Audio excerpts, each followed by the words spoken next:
Good evening. We are truly at an incredible turning point. You know how sometimes you look at an event and ask, what could be worse than this? Well, that's exactly where we are. Today, we are faced with a situation where we need to talk in detail about how Donald Trump's understanding of foreign policy, if we can call it an understanding, has led us to the edge of a precipice. Trump, following advice from two real estate agents and with someone with how should we put it, unique profile sitting in the defense secretary's chair, has plunged headlong into a war with Iran. Despite the immense, undeniable power of the United States military, Iran currently appears to have the upper hand. So how did the world's greatest military power end up in such a situation? Think about it. No matter how big your army is, can you heal a wound caused by economic ignorance and strategic short-sightedness with missiles alone? Today, we are getting the answer to this question through one of the most absurd management disasters in history. Now, I need to remind you of something because this detail is very important.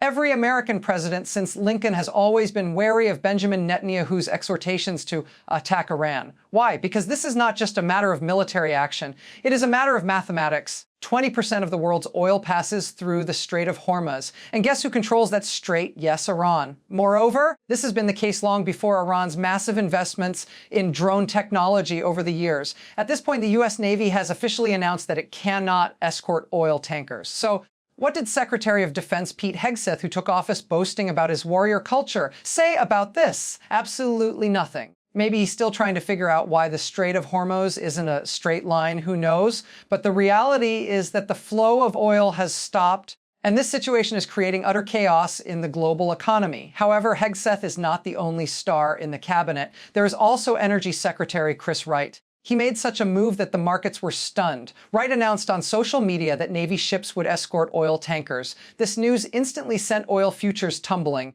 Prices dropped from 110 per barrel to as low as 74. Under normal circumstances, cheap oil is good news, right? But there was a problem. This information was completely false. Wright had to delete the post just 10 minutes later. So what happened in those 10 minutes? Investors lost a total of 84 million. Prices quickly climbed back to 85, but remained below that critical threshold of 100. Now, the real question we must ask ourselves is, was this really a mistake or was it market manipulation?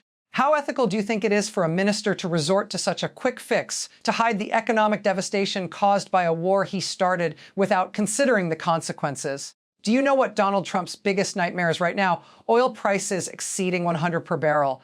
Because once that threshold is crossed, inflation in the US spirals out of control. Trump is so desperate that he even lifted sanctions on Russian oil just to suppress oil prices. Yes, you heard right, he rewarded Russia, which is financing the ongoing war in Ukraine, even though it has been revealed that Russia has been providing classified information to Iran, which is at war with the US. Does it sound familiar to you that a leader who claims to protect his country's interests would make any kind of strategic concession for the sake of oil prices?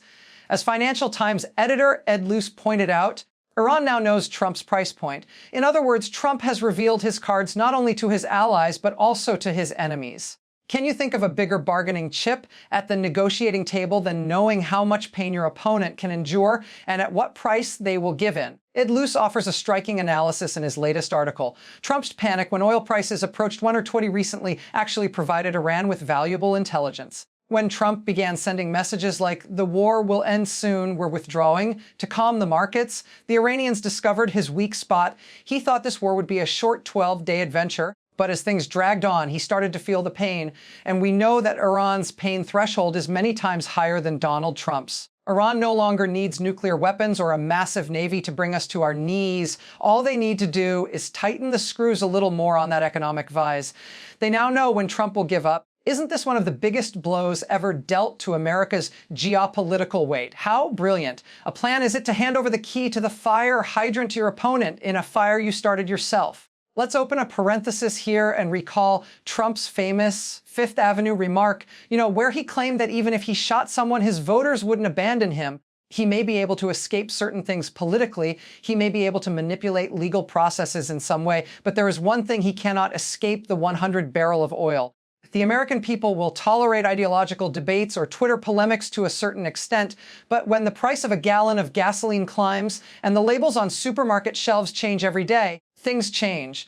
Trump is about to become a victim of this economic monster he created. This crisis, which targets the wallets of his own voter base, their most sensitive point, may achieve something that perhaps no political rival could ever achieve.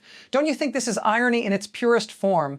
Thinking you rule the world, yet becoming a prisoner to the price of a barrel of oil. The Iranian government is currently waiting in a very comfortable position. For them, this is a game of patience. They can read Trump's fear and helplessness in every tweet, every statement he makes. Trump's foreign policy vision, built on real estate deals, resembles the flailing of an amateur who can't see even 2 moves ahead on a chessboard, the concessions made to Russia, the undermining of allies' trust, and the squandering of the prestige of the US military like small change for the sake of oil prices.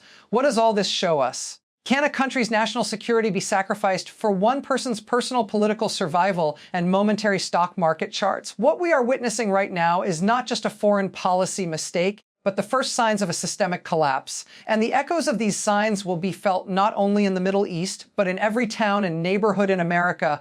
Let's dig a little deeper. Is the American consumer the only loser in this process? No. This strategic blindness is also destroying America's deterrence in the world. If your enemy knows that your greatest fear is economic inflation and that you would abandon any principle because of this fear, then they have won any asymmetric war against you. Trump's America First slogan has now evolved into my poll numbers and oil prices first. Those shady deals with Russia tying Ukraine's fate to oil prices, each of these is a shameful chapter in history. I want to ask, can a president so recklessly gamble away his country's future? And will he be the only one to lose in this gamble, or will we all? Now we come to the really big question. What if oil prices settle above 100 and Trump can't put out this fire? As Ed Luce says, impeachment may be much closer than we think. Because this time, it's not just about a phone call or secret documents, it's directly about the livelihood of the American people. We all know now that Trump had no exit strategy when he started this war.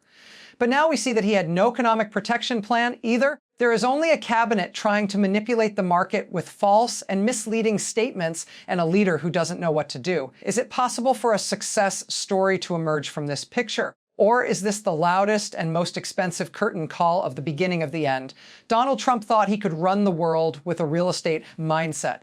But the world is not just a real estate project. Every step you take here, every bridge you burn, and every conflict you start has a cost. And that cost is now being presented to all of us in dollars per barrel. Trump thought he could use his military against Iran, but Iran has already pulled the pin on his biggest weapon, economic stability.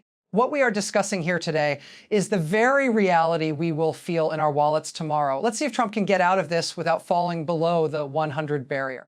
Or will this oil spill spell the end of his political career? We will continue to watch. So do you think Trump's oil diplomacy will be enough to save him, or will he fall into the hole he dug for himself?